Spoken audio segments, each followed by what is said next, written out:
For years, I believed the greatest obstacles in my life were outside of me. I blamed the timing. I blamed the people who never opened the right doors.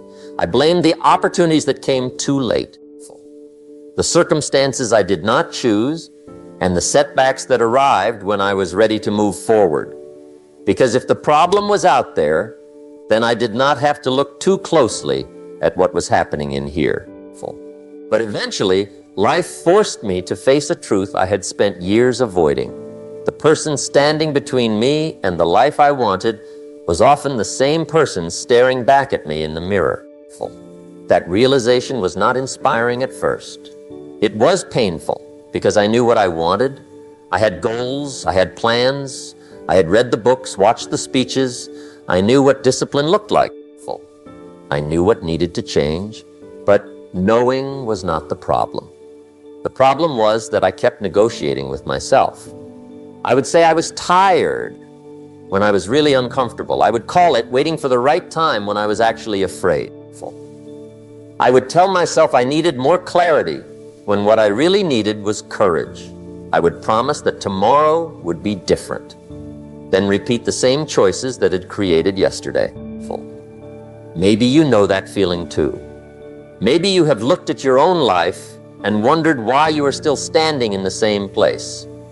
Maybe you have blamed your job, your past, your lack of support, your finances, your age, or the people around you. Some of those obstacles may be real. But what if the most powerful force shaping your future is not the world around you? What if it is the part of you that keeps choosing comfort over growth? What if the real enemy is not failure, but the voice that convinces you not to begin?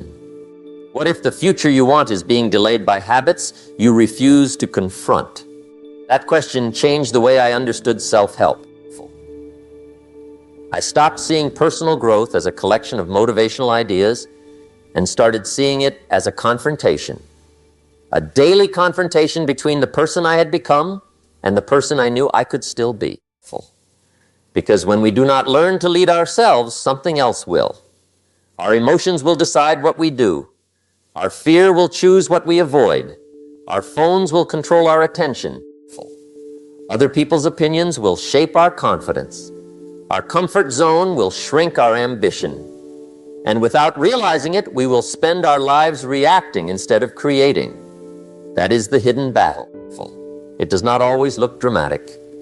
It happens quietly, when no one is watching, in the seconds before you reach for the distraction. In the moment you decide whether to keep a promise. In the instant you choose between what feels good now and what will matter later. I am not speaking to you as someone who has mastered every part of himself. I am speaking as someone who has lost this battle many times. Studied it, felt the consequences, and understood that no meaningful future can be built without inner leadership. So, as we move through this together, I want us to ask a question more important than any goal we have ever written down. If you cannot lead yourself, what makes you believe you can lead your future? And if you learn to master what happens within you, how much of your life could begin to change starting today? And the first place that future begins to change is in the promises we make when no one else is listening. I used to think a broken promise to myself was harmless. I would miss one morning, postpone one workout, delay one difficult conversation, and tell myself it did not matter. There would always be another Monday, another month, another chance to start again. But over time, I began to notice something more serious than the unfinished goals. I was losing trust in my own voice. Every time I said I'll do it tomorrow and did nothing, I was teaching myself a lesson. Not a lesson about productivity, but about identity. I was teaching my mind that my decisions could be ignored, that my commitments were temporary, and that discomfort had more authority than my word. That is how self-doubt often begins, not with one dramatic failure, but with a quiet pattern of betrayal. We make a promise when emotion is high. We imagine a better version of ourselves. Then the feeling fades. The alarm rings, the work becomes difficult. Fear appears, we negotiate, we delay, we feel guilty. Then we make another promise, hoping stronger words will repair what only action can rebuild. I know this cycle because I lived inside it. There was a time when I consumed more motivation than I practiced. I could explain discipline. I could describe the habits of successful people. I could speak passionately about potential. Yet, my daily behavior kept proving that I did not fully believe my own commitments. I thought I needed a better plan. Sometimes I did. I thought I needed confidence. Often I did not. What I needed was evidence, small, undeniable. Evidence that when I gave myself an instruction, I would follow through, that changed the way I understand confidence. Confidence is not always something we find before we act. Sometimes it is something we earn after action. A kept promise becomes evidence. Evidence becomes self-trust. Self-trust changes the way we see ourselves. And once identity begins to change, behavior no longer feels like a performance. It starts to feel like alignment. Imagine two people making the same promise. I am going to change my life. The first speaks with intensity, but continues protecting every habit that keeps life unchanged. The second speaks more quietly and chooses one action that can be completed today. 1 year later, the difference between them may look like talent, opportunity, or luck, but often it began with something much smaller. One person learned to believe their own word. I once heard a mentor ask a question that stayed with me. Why are you waiting for your life to change while defending the behaviors that keep it the same? That question does not excuse real hardship. It does not mean every obstacle is self-created. It means we must be honest about the part that belongs to us, because tomorrow has a dangerous way of becoming next week. Next week becomes next month. And repeated delay eventually stops feeling like a choice. It begins to feel like personality. But identity is not a prison. It can be rebuilt, not through another emotional declaration, and not through 10 promises made at once. It is rebuilt when we choose one clear commitment and keep it long enough to prove that our word still has weight. That is where discipline begins not as punishment, but as the slow restoration of trust between who we are and who we say we want to become. Before we ask the world to believe in us, we must become people who believe ourselves. And that is where discipline enters not as punishment, but as the bridge between the promises we make and the person we are trying to become. I used to misunderstand discipline. I thought it belonged to people who were tougher, more organized, or less tempted than I was. I imagined discipline as a cold force, something that demanded sacrifice and left no room for weakness. So whenever I failed to follow through, I assumed I lacked whatever quality disciplined people were born with. But the more I studied my behavior, the more I realized that discipline was not about becoming harsh with myself. It was about becoming loyal to myself. That distinction changed everything. Punishment says you are not good enough, so you must suffer.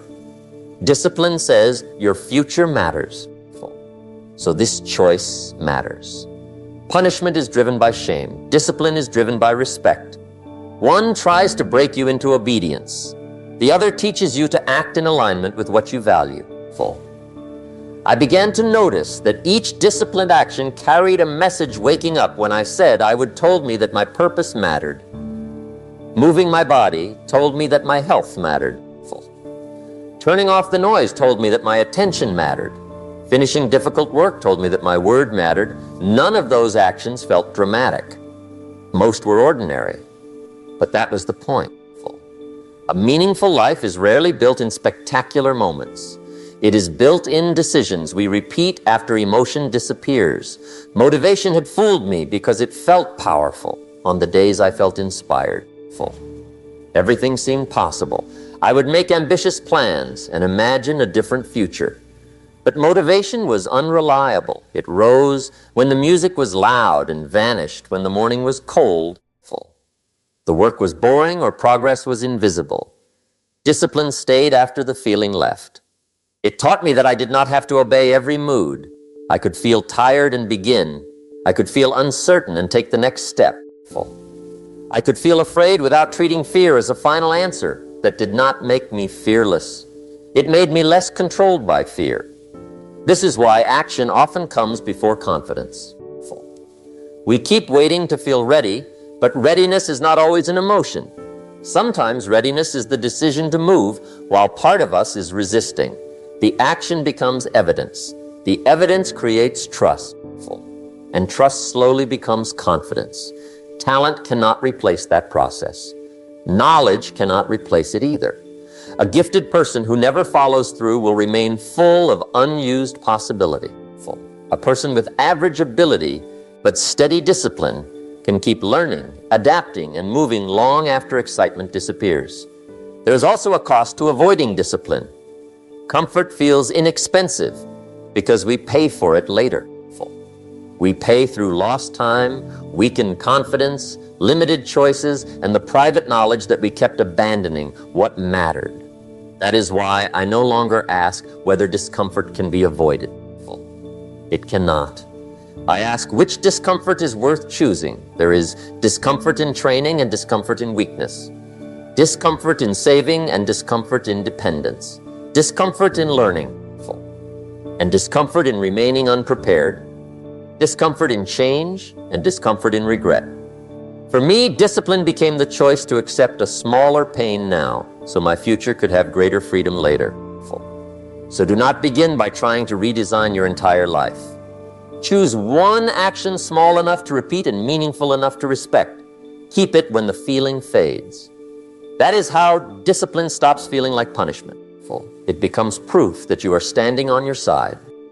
Discipline becomes most real, not when life is predictable, but when everything around us begins to fall apart. I learned this during a season when several plans I had trusted collapsed at once. I remember sitting alone, angry at how quickly certainty had disappeared. I wanted an explanation. I wanted someone to blame more than anything.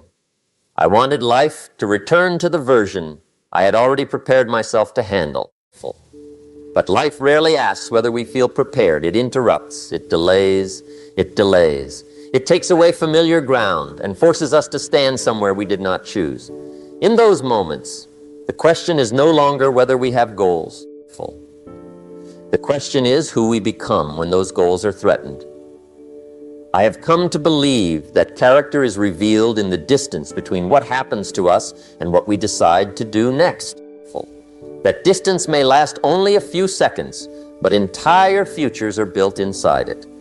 Two people can face the same loss and carry it in completely different directions. One person may see the setback as proof that life has always been against them. They stop moving, repeat the story of unfairness, and wait for someone else to restore what was taken. Another person may feel the same fear, the same grief, and the same uncertainty. But ask a different question. What can this moment teach me that comfort never could? That second response is not denial. It is not pretending that pain is beautiful or that every hardship is secretly a gift. Some losses are devastating. Some circumstances are unjust. Some wounds require time, support, and honesty before they can become anything other than pain. Self-mastery does not mean becoming emotionless. It means refusing to let a temporary emotion make every permanent decision. I have had moments when fear made the future look smaller than it was. In those moments, I did not need to eliminate fear. I needed to stop treating fear as a command. I needed to let it speak without giving it authority. That changed the questions I asked. Instead of asking, why is this happening to me? I began asking, what is this revealing in me? Instead of asking how quickly I could escape discomfort, I asked what response would make me stronger, wiser, or more honest, instead of searching for control over everything. I looked for the next thing that still belonged to me. Sometimes that was one phone call. Sometimes it was learning a skill. Sometimes it was apologizing. Sometimes it was simply getting out of bed and refusing to let one painful day become an identity. A seed beneath the ground may look buried, but beneath the surface it is breaking open. A ship proves nothing in a silent harbor. A foundation reveals its strength only when the storm arrives. Still, pressure does not automatically create strength. It reveals what has been practiced before the pressure came. That is why difficult seasons matter. They expose the beliefs, habits, and reactions we normally hide from ourselves. They show us where we are fragile, but they also show us where growth can begin. I am not asking you to celebrate what hurts. I am asking us to consider whether pain will become a prison or a teacher. We cannot always choose the storm, but we can choose whether it becomes the end of our story or the place where a stronger version of us first learned to stand. And perhaps courage begins there, not in feeling fearless, but in moving forward while uncertainty is still walking quietly beside us. And once we learn to keep moving through uncertainty, a deeper question begins to emerge. Who must we become to create the life we keep asking for? For a long time, I focused almost entirely on outcomes. I wanted more clarity, more freedom, more confidence, more opportunity. I wanted life to expand before I had expanded enough to carry it. But eventually I understood that a larger future demands a stronger inner structure. We often ask, how do I get what I want? I think the more honest question is, what kind of person could create it, protect it, and sustain it? That question changes everything. It moves us away from chasing appearances and toward building capacity. More opportunity requires more responsibility. More influence requires stronger character. More freedom requires better self-control. A bigger vision requires a mind disciplined enough not to abandon it when progress becomes slow. This is where self-mastery becomes practical. First, we must learn to guard our attention. Attention is not a small resource. It is the place where our life is spent. Whatever repeatedly receives our focus eventually shapes our thinking, our energy, and our results. If we begin every day consuming other people's priorities, comparing our lives and reacting to noise, we should not be surprised when our own purpose becomes difficult to hear. Second, we must examine the voice we live with inside our own minds. I have learned that the sentences we repeat privately become instructions. I always fail becomes permission to quit. I am behind becomes panic. I cannot do this closes the door before effort begins. Self-mastery does not require false positivity. It requires language that is honest without becoming destructive. Instead of asking, what is wrong with me? We can ask, what is the next responsible step? Third, we must create space between emotion and action. Feelings deserve attention, but they do not deserve automatic control. Anger can speak without sending the message. Fear can appear without canceling the plan. Doubt can exist without becoming a verdict. Sometimes the strongest decision is simply to pause long enough for wisdom to enter the room. Fourth, we must make fewer promises and keep them more carefully. Not dramatic promises designed to impress us for one night, but specific commitments that can survive an ordinary morning. One page, one walk, one focused hour, one honest conversations. Small acts may look insignificant, but they create evidence, and evidence reshapes identity. Finally, we must respect the quiet power of becoming 1% better. Growth is often invisible before it becomes undeniable. A seed does not question its direction because the surface has not changed. In the same way, our progress does not become meaningless simply because nobody notices it yet. Now imagine meeting yourself 5 years from today. Will that person thank you for protecting your attention?